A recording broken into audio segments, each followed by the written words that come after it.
Bonjour à tous, alors je me suis fait quelques petits tirages de lecture cette semaine là de mon dernier projet en cours. C'est un truc qui est devenu complètement indispensable pour moi et je suis vraiment là-dedans en ce moment donc j'avais envie d'en parler, je trouve ça intéressant. Alors la première chose, contrairement à d'autres photographes, pour moi travailler avec les tirages de lecture c'est pas forcément un truc qui intervient à la fin. Par exemple en vue d'une restitution, d'une expo, d'un livre, etc.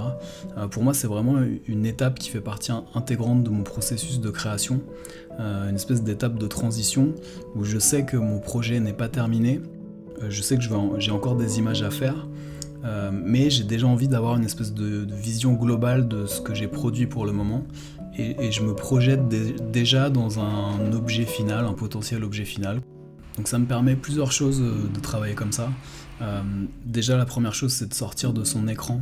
On a tendance quand on fait de la photo à passer trop de temps derrière l'ordinateur et oublier que la photographie c'est quand même un objet à la base et que c'est important de composer avec cet objet, même de le découvrir, quoi. Il y a des gens qui n'ont pas l'habitude de voir leurs photos sur papier et c'est super important de le faire. Des fois on se retrouve à regarder la photo comme si c'était la première fois, à voir des détails sur lesquels on s'était jamais arrêté et tout.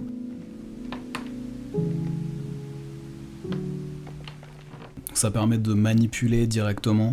On peut se mettre soit sur une grande table, soit carrément par terre. Et voilà, vraiment étaler les images comme on veut, faire des petits groupes. On peut se faire une espèce de mosaïque d'images, on peut faire une grande ligne qui se suit pour travailler sur un séquençage, une chronologie. On peut avoir un petit paquet d'images où justement c'est parce qu'on sait pas trop quoi en faire et on essaye de leur trouver une place. Voilà, il y a plein de manières de travailler comme ça. Il faut trouver un peu sa manière à soi de travailler.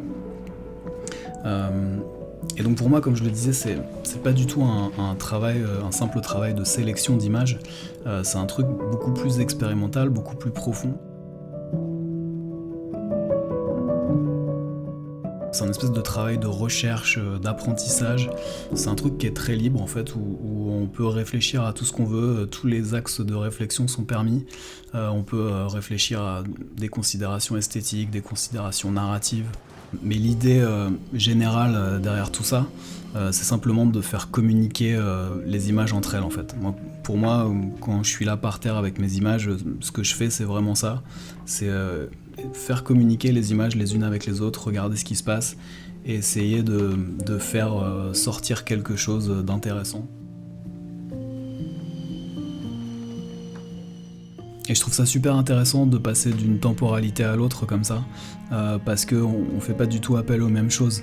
La prise de vue, c'est un truc où il y a de l'excitation, il faut un peu d'insouciance, du laisser aller, faut essayer de se connecter à sa sensibilité, etc. Et là, quand on marque ce temps d'arrêt comme ça avec ces tirages de lecture, on est plus sur essayer d'avoir du recul, essayer d'approfondir des choses. Et voilà, je pense que c'est intéressant de travailler comme ça de manière cyclique. Je fais, je sais pas, quelques mois de prise de vue, ensuite je m'arrête un petit peu, je travaille avec ces tirages et je réfléchis à pour la suite qu'est-ce que je vais faire, qu'est-ce qui pourrait me manquer, quels sont les éléments que j'ai envie d'approfondir, de continuer à photographier, jusqu'au moment où on a l'impression qu'on commence à toucher à quelque chose, à un projet qui a pris forme.